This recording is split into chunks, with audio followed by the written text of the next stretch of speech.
야구 좋아하십니까? 야구? 저는 야구 보는 것 좋아하고 하는 것도 예전에 좋아했었는데 요즘에는 운동을 많이 못 해가지고 그냥 보는 걸로 만족하고 있습니다. 미국 프로야구 MLB라 그러는데 MLB 메이저리그에 추신수 선수라고 한국 사람이 있습니다. 한국 프로야구를 거치지 않고 고등학교 졸업하고 바로 미국으로 넘어간 선수인데 마이너리그 그러니까 프로 정식 프로 밑에 있는 그 하위 리그에서 오랫동안 있다가 메이저리그가 된 사람입니다. 나이는 82년인가 81년생으로 알고 있고요. 근데 그 선수가 어제 20호 홈런을 쳤습니다. 타자인데 이분이 외야수인데 그러니까 타격과 수비를 하는 사람이죠. 공을 던지는 투수가 아니라. 근데 이 선수가 어제 20호 이번 시즌에 20번째 홈런을 쳤어요. 메이저리그에는 막 40호 홈런도 있고 30호 홈런도 많아서 그렇게 크게 대단해 보이지 않는 기록입니다. 근데 이게 이 추신수 선수의 3년 연속 20번 이상 홈런을 친 세 시즌 연속의 홈런이었고 어제 친 것이, 그리고 그의 야구 경력 전체로 보면 7번째 20번의 홈런이 넘은 시즌입니다. 그리고 6월 달에는 이분이 아시아 선수 최초로 통산 홈런, 전체 홈런을 200호 홈런을 넘게 쳤습니다. 그러니까 뭐 잘 모르시는 분들은 야 그런가 보다 이러는데 기록상으로 보면 아시아 선수가 그러니까 한국을 넘어서 한국, 중국, 일본 뭐 아시아 계통 선수를 다 합쳐서 이분이 지금 역사를 쓰고 있는 거예요. 40에 가까운 나이로 여전한 활약을 보이는 추신수 선수에 대해서 많은 사람들이 이런 의견을 내고 있습니다. 자기 관리에 철저하다. 그가 식단 관리, 뭐 체력 관리, 신체 관리, 훈련 시간의 관리를 잘해서 갑자기 이제 관리를 잘한다니까요. 우리 이거 맞춘 거예요. 관리를 잘해서 전성기가 지난 나이입니다. 20대 후반부터 30대 초반까지를 전성기라고 보는데 40에 가까운 나이가 돼서 세계에서 야구를 제일 잘하는 사람들이 모인 그 리그에서 이렇게 자기의 능력을 발휘하고 성적을 내고 있다는 것이 대단한 것입니다. 실제로 기사를 보니까 그는 예전에는 콜라를 좋아해서 미국에 적응하려고 햄버거를 많이 먹었는데 콜라가 너무 좋아서 쌀밥하고 막 콜라를 먹을 정도였대요. 이해할 수가 없죠 저희는. 예, 뭐 굳이 한국으로 비교하자면 우유에 밥을 말아 먹는다 뭐 이런 느낌인데 콜라가 몸에 안 좋다 그래서 탄산음료를 다 끊었고 스프링 캠프 이제 시즌 바로 전에 훈련을 합숙 훈련 같은 걸 하는데 훈련과 또 시즌 중에는 새벽 5시에 매일 출근을 한답니다. 그래서 새벽 5시에 야구장에 들어오는 시간이 5시인 거예요. 그래서 야구장에 들어와서 남들보다 빨리 와서 훈련을 하고, 얼마나 이 사람이 일관되게 훈련을 하냐면 다른 선수들이나 뭐 코치들이 추신수 선수 어디 있어 물어보면 지금 몇 시지 보고 지금은 어디 훈련장에 가면 있어 하면 거기서 만날 수 있을 정도로 일관되고 철저하게 자기 관리를 하고 있답니다. 이것이 추신수 선수의 성적을 지금까지도 내는 비결이라고 많은 사람들이 분석을 합니다. 에베소서, 우리가 읽은 본문이 속한 에베소서는 하나님의 백성답게 사는 법, 그리스도인답게 사는 법을 알려주고 있는데 사랑과 빛과 지혜로, 그 사랑, 빛, 지혜라는 단어로 교회, 성도들이 어떤 사람인지를 설명해 주고 있습니다. 우리가 읽은 본문인 5장 15절에서 17절은 지혜라는 요소로 이야기를 하는데 이 말씀을 통해서 그리스도인의 자기 관리, 우리는 자기 관리를 어떻게 하는지를 생각해 보도록 하겠습니다. 먼저 우리는 자기 인식에 대해서 생각을 해 보아야 됩니다. 내가 나를 누구로 인식하고 있는가? 우리는 누구입니까? 공통적인 표현으로는 뭐 대한민국 국민이고 사람일 수 있겠지만 이 교회에서 공통적인 표현은 하나님을 믿는 사람입니다. 그런데 하나님을 믿는 사람 중에도 열심히 있는 사람들이죠. 그러니까 이 새벽에 나와서 예배를 드리고 있지 않습니까? 본문은 이렇게 하나님을 믿는 사람을 구분해서 표현합니다. 그것은 지혜 있는 자입니다. 15절에 보니까 지혜 있는 자라는 표현이 나오죠. 하나님을 믿는 사람은 지혜 있는 자라는 것을 우리는 쉽게 알 수 있는 거죠. 잠언 1장 7절도 이를 설명합니다. 여호와를 경외하는 것이 지식의 근본이거늘 미련한 자는 지혜와 훈계를 멸시하느니라. 아멘. 하나님께서 지혜의 근본이니 하나님을 경외하는 사람, 두려워하고 섬기고 믿는 사람은 하나님께서 주시는 지혜와 훈계를 받을 것이다. 신약에도 이와 비슷한 구절이 나옵니다. 골로새서 2장 3절인데요. 제가 읽겠습니다. 그 안에는 지혜와 지식의 모든 보화가 감추어져 있느니라. 아멘. 지혜와 지식의 모든 보화가 감추어져 있다는데 그 안에 감추어져 있답니다. 여기서 그 안에는 그리스도 안에라는 뜻입니다. 예수님 안에 지혜와 지식의 모든 보화가 감추어져 있다. 그러니까 하나님께서 주시는 지혜를 가지고 있는 자가 하나님과 연합한 자, 하나님과 접속한 자, 하나님을 믿는 자라는 것입니다. 17절을 보겠습니다. 15절에서는 지혜 있는 자, 지혜 없는 자를 대조하고 있는데 이 17절에서는 어리석음과 주의 뜻을 이해한 것을 대조해서 주님의 뜻이 무엇인지를 이해하라고 말씀합니다. 그러니까 지혜 있는 자의 삶, 하나님을 믿는 자, 성도의 삶은 17절 말씀을 통해서 보면 주의 뜻을 이해하는 자라는 것을 알 수 있는 거죠. 이것을 다 연결해서 본다면 하나님을 믿어서 하나님과 연결되어서 하나님께서 주시는 지혜를 가진 자는 하나님의 뜻을, 당연하게 하나님의 뜻을 이해한다는 것이죠. 그러니까 하나님을 믿는 나는 하나님께서 주시는 지혜를 가져야 되고 하나님의 뜻을 이해해야 된다는 이 분명한 자기 인식이 자기 관리의 시작인 것입니다. 왜냐하면 우리 성도는 하나님의 뜻을 알아야 된다는 것을, 하나님의 뜻을 이해해야 된다는 것을 시작점으로 삼고 있기 때문이죠. 우리 자신에게는 어떤 자기 인식이 있습니까? 저와 여러분은 스스로를 어떤 존재로 생각하고 계신가요? 하나님을 믿는 사람이라는 생각은 할 수 있지만 하나님께서 주시는 지혜를 내가 가졌다고 생각하고 계십니까? 아니면 내가 하나님의 뜻을 이해하고 있다고 생각하십니까? 우리는 하나님을 믿어서 예수님과 연합한 존재입니다. 그러니까 하나님의 지혜와 하나님의 뜻을 얻는 시작점, 이미 그 시작이 된 존재라는 거죠. 그래서 우리에게는 뭐 높이와 깊이의 차이는 있을 수 있지만 하나님을 아는 지식, 하나님께서 이 세상을 살아가게 하기 위해서 주시는 지혜가 담긴 말씀을 우리는 알고 있다는 겁니다. 많이 아는 사람도 있고 조금 아는 사람도 있고 이제 이해하려고 하는 사람도 있겠지만 우리는 그것을 가진 존재라는 것을 스스로 명확하게 이해하고 있어야 됩니다. 그렇기 때문에 우리는 하나님을 믿어야 하고, 먼저는 하나님을 믿은 이후에는 말씀을 가까이 하고 그 말씀을 배워야 됩니다. 아포스를 예로 들자면 하나님을 믿고 예배와 사랑방에 참여하고 교육훈련에 열심을 다해야 된다는 것이죠. 왜냐하면 하나님께서 주시는 지혜를 우리가 익혀야 하기 때문이고 하나님의 뜻을 이해하는 존재이기 때문입니다. 우리가 그런 면에서 다니엘 기도에 나오신 여러분들의 자기 인식은 분명하다고 저는 생각하고 있습니다.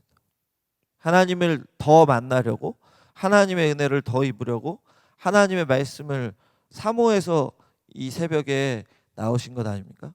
택시를 타고 나오신 분도 있고 기차를 타신 분도 있나요? 또 저렇게 노란 머리 염색해서 머리를 묶고 나오신 분도 계신데 상당히 자기 개성이 뛰어나신 분이 이렇게 새벽에 나와 계시기도 합니다. 우리의 당연한 것 같은 예배에 참여고 당연한 것 같은 말씀을 배우는 것이고 당연한 것 같은 새벽 기도를 드리는 모습인데 사실은 이것이 내가 하나님으로부터 지혜를 얻는 사람, 내가 하나님으로부터 은혜를 얻는 존재라는 자기 인식이 깔려 있다는 겁니다. 우리의 생각의 저변에 우리 의식의 기저에는 하나님으로부터 받아야 함을 모두 다 인정하고 있다는 것이죠. 그러니까 바라기는 이 자기 인식이 자기의 관리의 시작임을 기억하셔서 지혜와 하나님의 뜻을 더 구하시고 더 바라시며 그 지혜와 하나님의 뜻을 받을 수 있는 자리로 나가시는 저와 여러분 되시길 바랍니다. 죄송합니다. 그런데 오늘 본문을 보니까 우리 성도의 삶은 머리로만 하나님의 뜻을 아는 것이 아니라 실제적인 행동으로 연결시켜야 한다고 말씀하고 있습니다. 15절 상반절을 볼까요? 어떻게 행할지를 자세히 주의하라는 말씀이 나옵니다. 자세히 주의하라는 것은 뭐 철저하게, 뭐 완벽하게 이런 의미도 있는데 자세히 주의하라는 말씀은 철저히 조심하라. 엄청나게 주의 깊게 행동하라는 겁니다. 이것이 그리스도인의 자기관리 두 번째입니다. 자기 인식을 가진 성도, 하나님께서 주신 지혜와 진리를 가진 사람이 그것을 머리로 아는 것으로 끝내는 것이 아니라 가슴 지식으로 생활 지식으로 녹여서 말씀대로 행하는 실제적인 지식을 우리 몸에 체득해야 된다는 것인데 그 방법이 어떻게 행할지를 자세히 주의하라는 겁니다. 하나님의 뜻을 어떻게 내 삶 속에서 행해 나갈지를 철저하게, 분명하게, 완전하게 조심하면서 주의하면서 생각하고 행동하는 존재, 그것이 지혜 있는 자, 성도라는 말입니다. 이것을 잘 보여주는 것이 본문 조금 앞에 있는 5장 8절과 9절입니다. 에베소서 5장 8절과 9절 우리 함께 읽어보겠습니다. 5장 8절과 9절 시작. 너희가 전에는 어둠이더니 이제는 주 안에서 빛이라. 모든 착함과 의로움과 아멘. 빛의 자녀들처럼 행하라. 전에는 어둠이었는데 이제는 주 안에서 빛이라. 이 말 속에 뭐가 들어있습니까? 너희가 하나님을 믿은 존재야. 예전에는 하나님 믿지 않았지만 이제는 하나님을 믿어. 그러니까 너희는 세상의 빛, 하나님의 빛, 생명의 빛을 가지고 있는 존재. 그러니까 빛의 자녀들, 하나님의 빛, 세상에 비추어야 할 하나님의 빛을 가진 존재처럼 행하라는 말씀입니다. 이 말씀과 같이 하나님의 자녀답게 살기 위해서, 하나님을 믿는 존재처럼 살기 위해서 하나님께서 주신 지혜로 하나님의 뜻을 구별해서 우리 행동을 철저히 관리해야 된다는 말입니다. 아까 추신수 선수 얘기를 했는데 뭐 야구를 떠나서 모든 운동선수가 자신이 운동선수인 줄은 알고 실제로 프로 선수라는 신분입니다. 그런데 연습과 훈련을 제대로 하지 않는다? 앞뒤가 맞지 않는 것이죠. 운동 경기에서 성과를 잘 내고 오랫동안 그 성과를 계속해서 내기 위해서는 먹는 것도 중요하고 운동도 열심히 해야 되고 신체 관리도 해야 되고 또 심리적인 부분도 요즘에는 중요하다고 이야기하는데 그 모든 것들을 철저하게 관리해야 하는 것처럼 우리는 하나님의 백성답게 살기 위해서 우리의 삶을, 우리의 행동을 관리해야 한다는 것입니다. 본문 15절에 보면은 어떻게 행할지 자세히 주의하라는 구절이 나왔다 그랬죠. 여기서 어떻게 행할지의 이 행하다는 원어로 보면 live입니다. 살다입니다. 그러니까 어떻게 행할지, 행동하다, 액트가 아니라 live라고 말하는 것은 우리 기독교인의 성도의 삶의 총체를 이야기하고 있는 것입니다. 말과 행동과 생각과 표정과 태도, 모든 것을 포함하는 표현으로 하나님의 말씀을 통해서 너희가 어떻게 살지를 생각하고 행동하고 판단하라는 것입니다. 때때로 성경 지식이 넘치는데 그 삶은 가지고 있는 지식과 다른 사람들을 발견할 때가 있습니다. 머리 지식이 있는 것이고 자기 인식이 있는 것입니다. 그런데 삶으로 녹여지지 않은 생활 지식은 없는 모습인 것이죠. 우리는 오늘 본문 말씀을 통해서 하나님께서 주시는 지혜와 하나님께서 주시는 하나님의 뜻을 행하며 사는 실제 생활에 녹여내야 하는 존재인 것을 기억하시길 바랍니다. 이것이 나타나는 삶이 어떻게 행할지를 자세히 주의하는 삶입니다. 그리스도인답게 사는 것, 성화의 삶을 사는 것, 하나님의 뜻을 분별하여 사는 것, 이 모든 표현이 이 말씀과 동일한 의미인 것이죠. 이것이 바로 그리스도인의 자기 관리입니다. 나의 생각, 나의 행동, 내가 나아갈 길, 나의 태도, 나의 삶에 대한 자세, 모든 것을 바꾸어 가는 것이 그리스도인의 자기 관리인 것이고, 이것은 예배와 사랑방 교육 훈련을 통해서 익혀 나가는 것입니다. 나 혼자 예배하는 사람, 나 혼자 집에서 예배하는 사람 분명히 있을 수 있습니다. 그리고 우리 청년 중에는 사랑방 모임이나 교육과 훈련에 들어오기 싫어하는 사람들이 있습니다.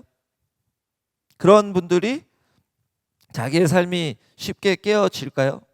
그렇지 않습니다. 왜냐?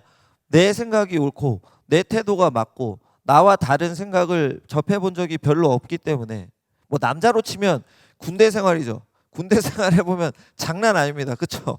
막 전국에서 말도 안 되는 사람들 다 막 이상한 사람도 있어요. 양말을 나는 두 겹을 신고 자야 돼. 한여름인데도 막 그런 사람도 있습니다. 너무 달라요. 진짜 너무 달라서 그것들을 다 그냥 인정할 수밖에 없게 됩니다. 어느 순간이 되면 쟤는 그렇구나라고 그냥 받아들일 수밖에 없는데, 그러면서 내 마음이 넓어지고 포용할 수 있는 것처럼 사랑방 안에서도 서로 다른 사람들을 보면서 처음엔 힘들 수 있지만 더 알아가는 거고 더 넓어지는 거고, 또 그 사람의 또 하나님 말씀에 대한 깨달음과 적용을 나도 내가 생각하지 못한 것을 알 수 있는 것입니다. 또 교육과 훈련을 통해서 하나님의 뜻을 어떻게 실천해 나가는지를, 또 어떻게 이해하는지를 배워가는 것이죠.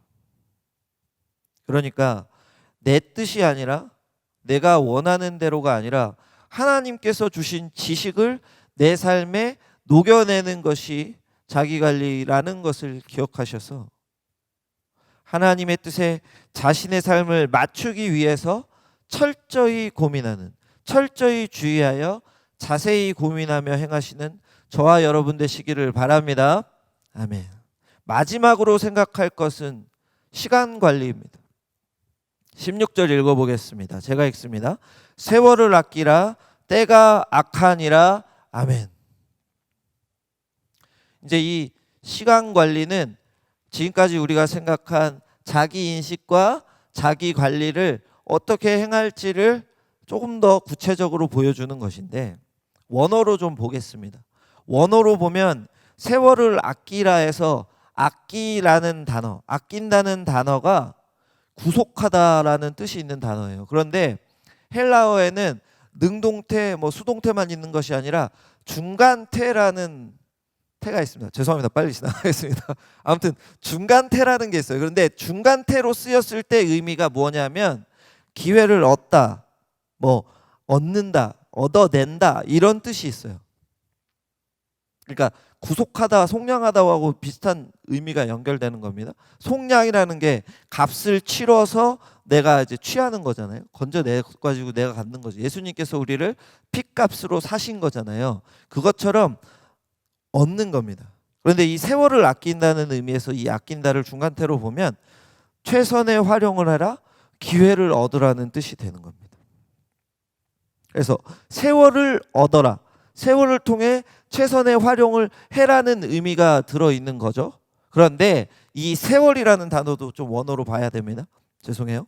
세월은 시간이라는 의미로 번역이 됩니다. 그런데 뭐 이거는 영어로만 봐도 시간이라는 걸 알 수 있어요. 타임이라고 나오니까. 그런데 이건 원어로 분명히 봐야 되는 이유가 여러분들 제자반이나 여러 설교를 통해서 시간에는 헬라어로 두 가지 의미가 있다고 들으셨죠. 크로노스와 카이로스가 있다. 크로노스는 우리가 얘기하는 일반적인 시간이고, 카이로스는 하나님의 때, 하나님 나라와 하나님의 뜻을 위한 하나님의 때라는 것을 분명히 들었을 텐데, 여기에 사용된 원어가 크로노스입니다. 카이로스입니다. 죄송합니다. 너무나도 당연한 얼굴로 말했는데 틀린 말했네. 카이로스입니다. 그러니까 이 카이로스를 놓고 이 원어의 의미를 이해해 본다면, 하나님의 때를 얻어라, 하나님의 기회를 얻어라라는 단어입니다. 엄청나게 기독교인에게 중요한 단어입니다. 왜냐하면 이 단어, 이 문장 속에 우리의 시간 활용과 우리의 삶의 방향이, 우리의 삶의 자세가 변화되기 때문입니다. 그러니까 이것은 시간의 흐름대로 살아가. 야, 24시간 1440분을 아꼈어, 이런 표현이 포괄적으로 들어가는 겁니다. 그냥 이 말만 하는 것이 아닙니다. 이 말은 하나님께서 기회를 주실 것에 대비해서 하나님께서 주시는 매사에 최선을 다하여야 하고, 하나님의 뜻을 구별하여서 준비하며 행동하는 것에 매사에 최선을 다하여야 하고, 하나님께서 기회를 주실 때 아낀다, 얻어내어야 한다는 것입니다. 열망을 가지고 잡아야 된다는 겁니다. 이 단어가, 아까 말한 아낀다는 단어가 중간태로 그 헬라 시대의 문서들을 보니까 시장에서 물건을 사고 판다 할 때 막 쓰이는 거예요. 근데 지금과 다르지 않습니까? 옛날에는 좋은 물건이 몇 개 없지 않습니까? 옛날엔 그랬어요. 이렇게 뭐 많게 파는 마트 이런 게 아니기 때문에 누가 잡아서 이걸 그냥 거리에서 파는 거잖아요. 시골 장터처럼. 그렇기 때문에 좋은 것을 얻고 물물교환을 하고 돈을 내기 위해서는 열정적으로 돌아다녀야 되고 물건을 보아야 됩니다. 왜? 지금처럼 검수해주고 품질 인증을 해주는 시대가 아니기 때문에 사는 사람이 찾아서 가져야 되는데 그 속에 본인의 열망이 들어있다는 겁니다. 그러니까 우리 기독교인은 하나님께서 주시는 기회를 얻기 위해서 열망을 가지고 열심히 준비하며 기회가 왔을 때 최선을 다해서 그것을 잡아내야 된다는 것입니다. 그 이유가 16절 뒤에 나옵니다. 때가 악하기 때문입니다. 이 시대가 악하기 때문에 우리가 기회를 잡아야 됩니다. 이것은 우리가 시대의 흐름대로 살면 안 되는 이유와도 같은데, 이 시대는 하나님의 뜻과 반대로 악하다고 합니다. 하나님을 믿지 않는 사람은 악한 시대의 흐름 속에 살지 않습니까? 되게 무서운 뉴스도 많이 나오고 사람을 속이는 것이 비일비재한 시대 아닙니까? 하나님께서는 우리 믿는 사람을 빛으로, 생명으로, 세상에 하나님의 뜻을 나타내는 존재, 하나님의 사랑을 나타내는 존재로 부르셨기 때문에 우리가 이 세상 속에서 하나님의 뜻대로 살아야 하는 건데, 하나님께서 주시는 때는 이 시대가 악하기 때문에 기회를 더 잡아야 되는 것이라는 거죠. 우리가 현실 속에서, 이 악한 현실 속에서 하나님의 뜻을 나타내기 위해서 열심히 하나님의 뜻대로 살아가며 준비해야 되고, 하나님께서 주시는 그 기회를 잡아서 악한 세상 속에서 빛과 소금의 역할을 감당하고 하나님께 영광 돌리고 하나님의 교회를 확장해 나가는데 사용받아야 된다는 것입니다. 이것이 하나님께서 우리에게 주신 사명이요, 우리 기독교인의 역할, 존재 이유인 것입니다. 그러니까 오늘 본문이 말하는 것은 우리 기독교인의 삶의 총체입니다. 자신이 누군지를 알고 하나님의 뜻을 이해하여서 자세히 그것을 성찰하고 고민하고 주의해서 어떻게 행할지를 판단하고 매일매일의 시간 속에 최선을 다하여 하나님의 뜻을 실천해 나가고 하나님의 때를 기다리고 기회를 얻어서 하나님께 사용받는 삶, 세상의 빛과 소금의 역할을 감당하는 삶을 살아가는 겁니다. 때로는 이것이 너무 답답한 것 같고 너무 급하게 가는 것만 같고 쉼이 없는 것 같고 내가 없는 것 같은 삶을 살아가는 것 같이 여겨질 수 있지만, 세월을 아끼는, 하나님의 기회를 얻기 위해서 최선을 다해서 살아가는 우리에게 하나님께서 필요한 모든 것을 부어주실 것이고, 하나님께서 은혜 주시는 그 순간 우리는 분명히 경험할 줄로 믿습니다. 저는 14일부터 우리 청년들하고 울릉도를 다녀왔습니다. 아까 한두 명 정도 본 것 같은데 나머지 청년들은 어디 계신지 모르겠네요. 시간이 정말 빨리 가는 거예요. 4박 5일이 너무 빨리 가는 겁니다. 태풍이 온다고 해서 난리가 났습니다. 막 배 목사님한테 한밤중에 전화 계속했어요. 이거 우리 갈 수 있는 거 맞냐? 배 목사님도 야 이거 담임 목사님한테까지 보고 드려야겠다. 이거 너무 위험하니까. 근데 결국 마지막에 결정해야 되는 날에 믿음으로 가기로 했습니다. 근데 한편으로 불안했어요. 그런데 정말 신기한 게 도착한 그 순간부터 돌아오는 날까지 진짜 쉴 새 없이 돌아갔어요. 와 진짜 누워있고 싶다 이런 생각이 너무 드는 거예요. 근데 하나님 말씀 하루 종일 묵상하고 우리 삶을 돌아보게 하시고 사역을 준비하게 하시고 사역을 수행케 하시는 그 모든 순간 속에 제가 아까 말씀드린 그 모든 것이 들어있는 거예요. 야 울릉도 이거 사역 못할 것 같은데 우리 하루 종일 안에서 이거 시간 낭비하고 기도만 하고 IM 그라운드나 하고 있을 건데 막 이렇게 얘기하면서 갔거든요. 그런데 너무 신기하게 우리가 사역을 해야 될 그 순간 오고 가는데 1시간이 걸리는데 그 교회로 해당 교회로 가는데 숙소에서 그 모든 순간까지 하나님께서 다 철저하게 계획해 놓으신 거예요. 우리가 주일학교 4명의 아이들 5명의 아이들을 섬기기 위해서 어린이 여름 성경학교를 해야 되는데 그날 태풍이 지나가는 날이에요. 그래서 와 이날은 못 돌아다닌다. 바람이 막 25m/s 초속 25m가 분다는 거예요. 그러면 차가 날아간대요. 갈 수가 없다. 이거 도로가 통제된다. 이래서 막 기도하고 준비했는데 이상하게 비가 안 와요. 구름은 있고 바람은 센데 안 와요. 그래서 산길로 가면 되겠다 해서 딱 가서 아이들도 4명이나 와서 5명이 와서 같이 예배를 드리는데 어린이 성경학교가 딱 끝나니까 비가 막 쏟아지는 거예요. 그래서 거기 현지인 우리 청년 한 명이 울릉도 사람인데 그 아버님께서 막 수박 사드시고 오신 다음에 저희가 거기 더 있으려고 하니까 지금 빨리 가야 된다고. 그래서 그분 차를 따라갔더니 또 그 다음부터 폭풍이 막 몰아치는 거예요. 그래서 그날 저녁엔 비가 너무 많이 오고 자 내일 아무것도 못 하겠다. 우리 내일 경로당 사역 가야 되는데 이거 어떡하냐 했는데 다음날 보니까 비가 오전 중에 다 그치는 또 은혜를 주시는 겁니다.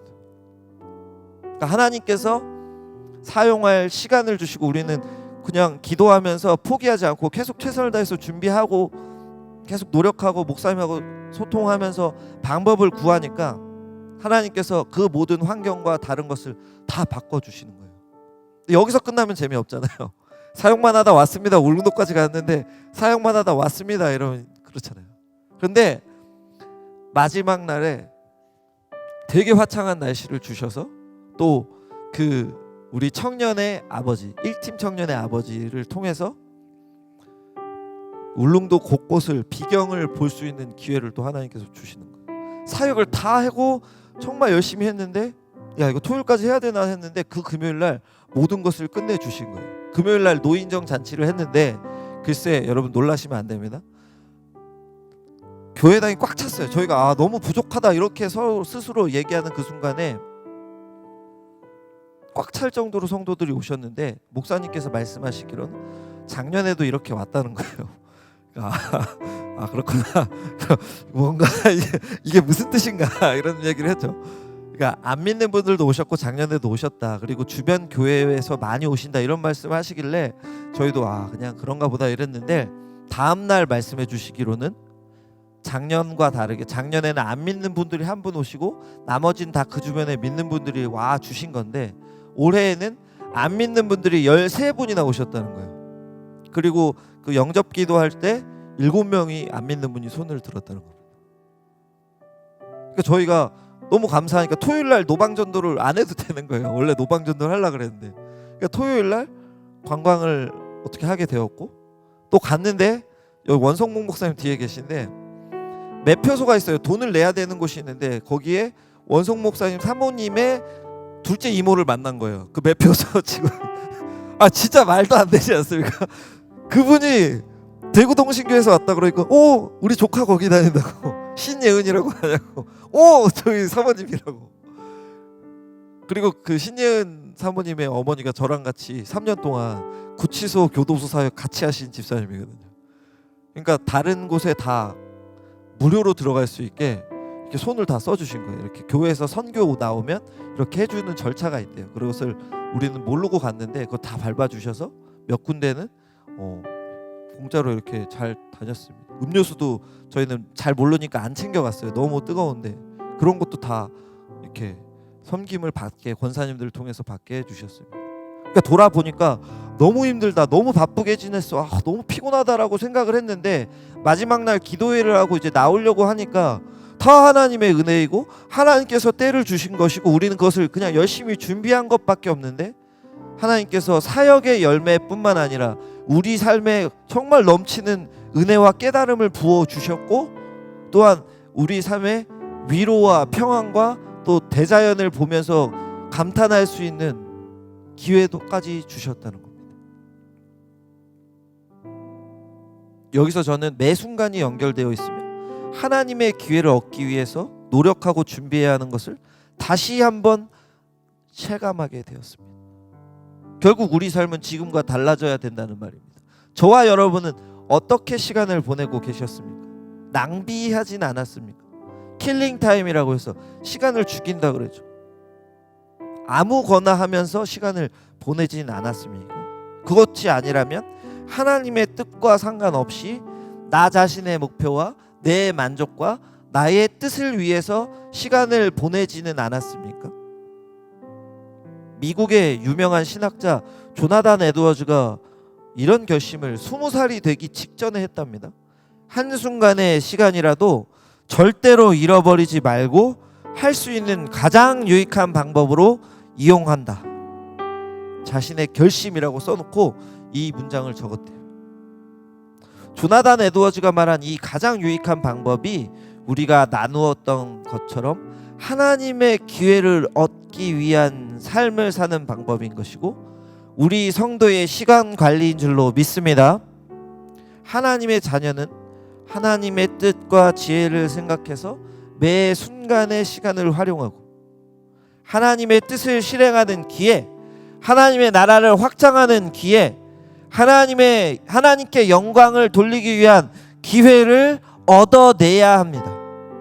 이렇게 시간 관리를 하며 살아가는 자기 관리의 모습이 생활화된 주의 백성을 하나님께서 기쁘게 크게 사용하실 것입니다.